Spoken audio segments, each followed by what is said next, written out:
Hello there dudes, what are classes in JavaScript and how can we use them to make something interesting like this word scramble game which I programmed earlier? So the player of a game might have a score, a username and a skill level, and that's okay for one player, but what about when we want multiple players? We don't want to declare each of these variable names multiple times, and that's where classes can come into play. Also, what if we want to have some functions that are directly associated with those variables so we can perform updates to the variable values? We'll start by putting these variables into a class. Each player instance of the class will have their own copy of all of these variables, and we need to get rid of the let keyword because when we declare variables inside a class within the class's parent scope, we don't use any of the keywords var, let or const. So that's an example of a simple class. There's no constructor, there are no methods, and we can create an instance of that class using the new keyword, and then we can access the different variables, also known as properties, within the class by using dot notation like so. And we can see the different variables becoming available within the list. We've got score, skill level, username, and the first one is message. I'll just delete that. We can also check the player instance class values by going into the console, typing in the name of the instance, press down arrow, enter, enter again, click the little right arrow, and there we can see the values are listed correctly.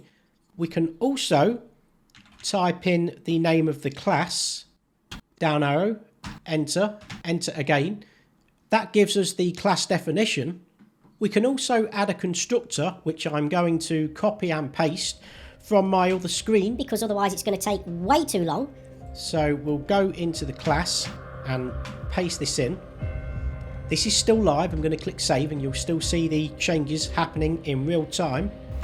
The constructor first of all runs the console log call, which gives us dash dash dash. The reason it does that is because the username is being set to dash dash dash. You might also notice at this stage that we've got two copies of two of the variables, username as declared at the top of the class and username within the parameter list of the constructor. The same for skill level. And are they the same variable? No, they're not. They're the same name, but they are different variables within memory. We use the JavaScript this keyword to refer to the variables that we've declared at the top of the class. This.username is this one, and the ones in the parameter list of the constructor are separate values. We've proven that because the first console log, which displays dash dash dash, is accessing the value of username as we initially declared it. We're then assigning the username as passed into the constructor to this.username and then displaying this.username again, at which point it is undefined, and that is because we are not passing any arguments when we declare the instance of the class just here, which we do by putting arguments within parentheses. Let's give the username John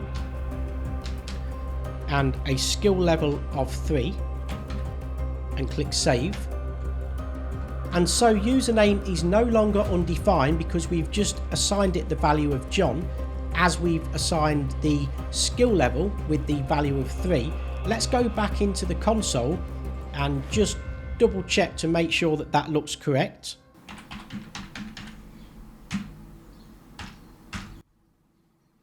And we can see username is John and skill level is 3.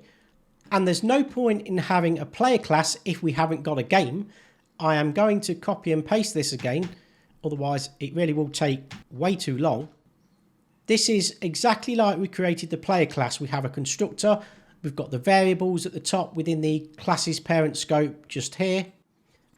Notice that we are also declaring a class instance of the player class inside the game class. You're allowed to do that, and it's a good thing because we get control over the player class instance inside the game class. That means that we no longer want this line. I'm going to delete it and I'm going to click save.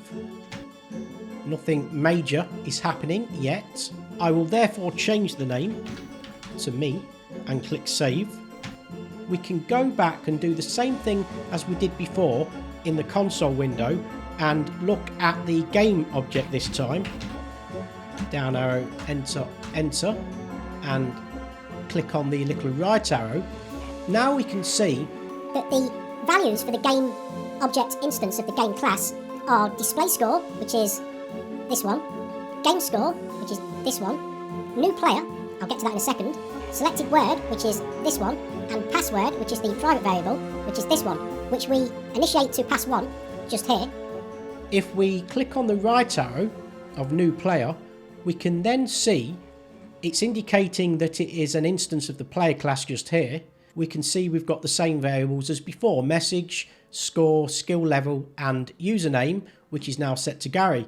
I'll just quickly explain what's going on with the private variable. We add a hash to the beginning of the name, which makes it private, but the hash becomes part of the name.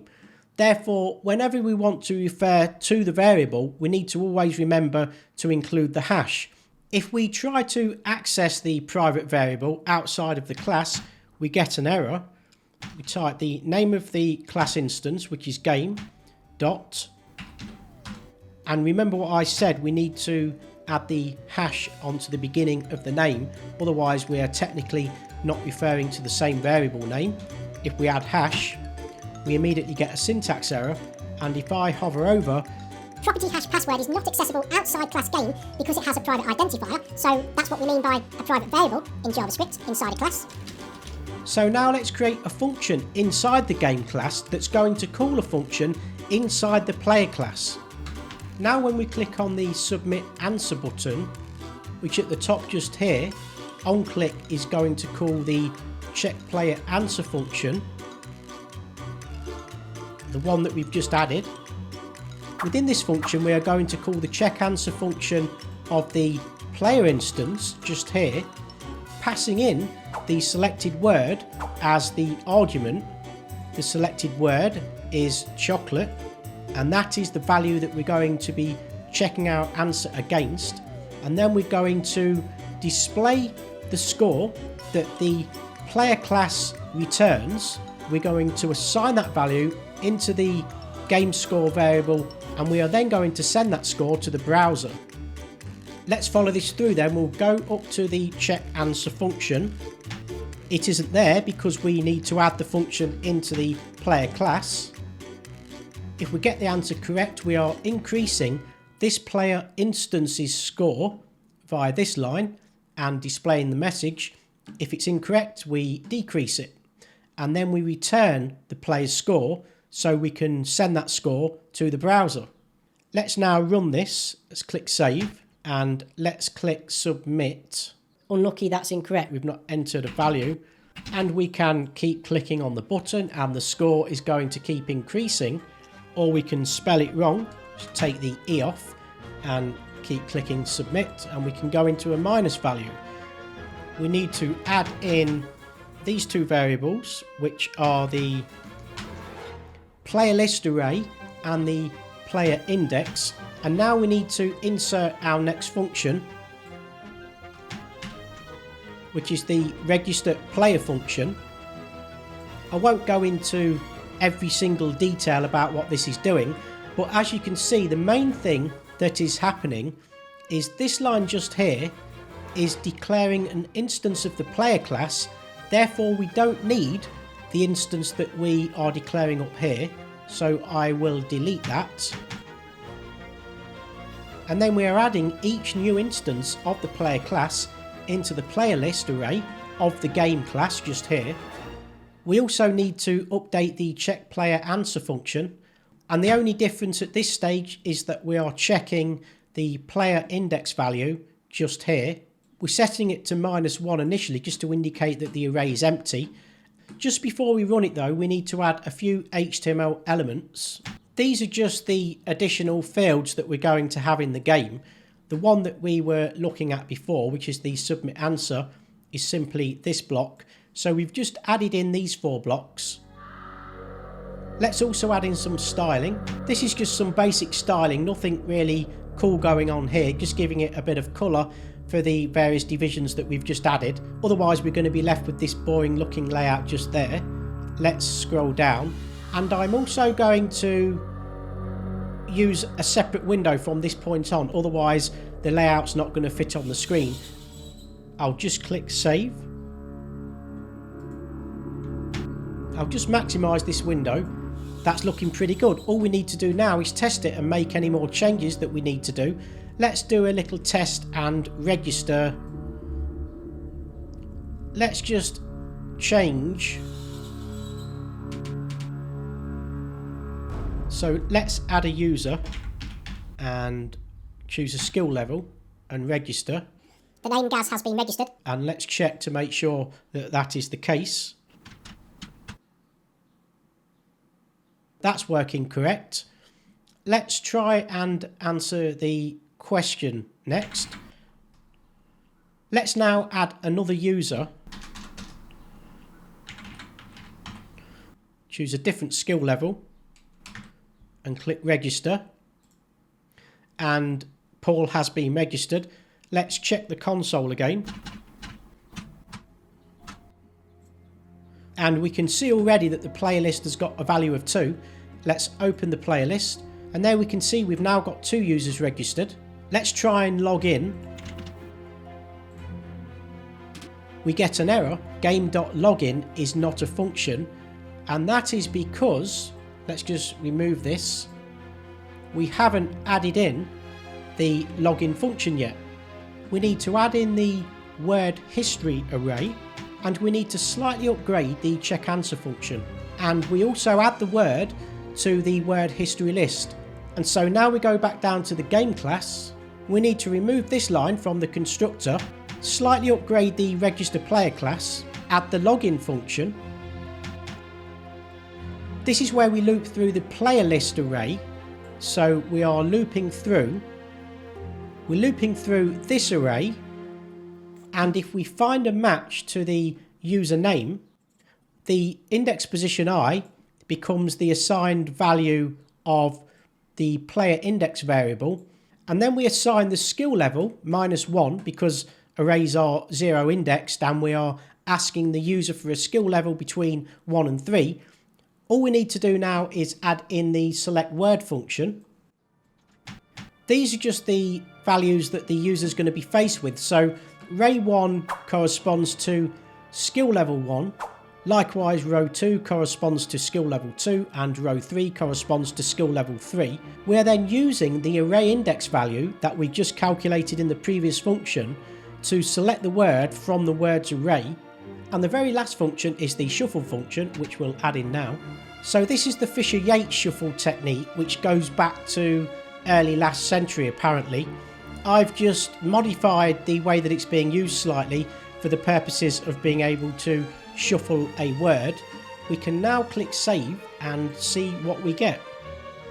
Let's try and create a user, and let's select a skill level, click register. This is where it didn't work. Let's see what happens this time. And enter the password. And now we're going to click login. Yay! Gazzy's turn to guess the word, so that's working correctly. Let's create, let's guess the word for a start. I'm going to cheat. From the second row. See, I could have cheated without telling you there, but I'm not going to. And I know that one because I've been practicing a lot with this. Let's now register a different person. And give them an easy skill level. Click register.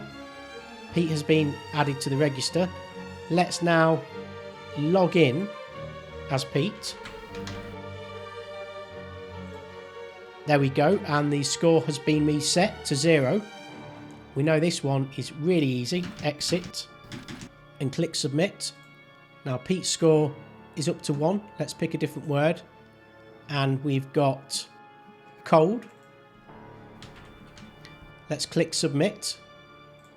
There we go, we're up to score 2. Let's now log in as Gary or Gaz. And there we go, we're back to my old score. Let's now check the game object. Open this. We can see that we've got 2 players. We can see both players' scores.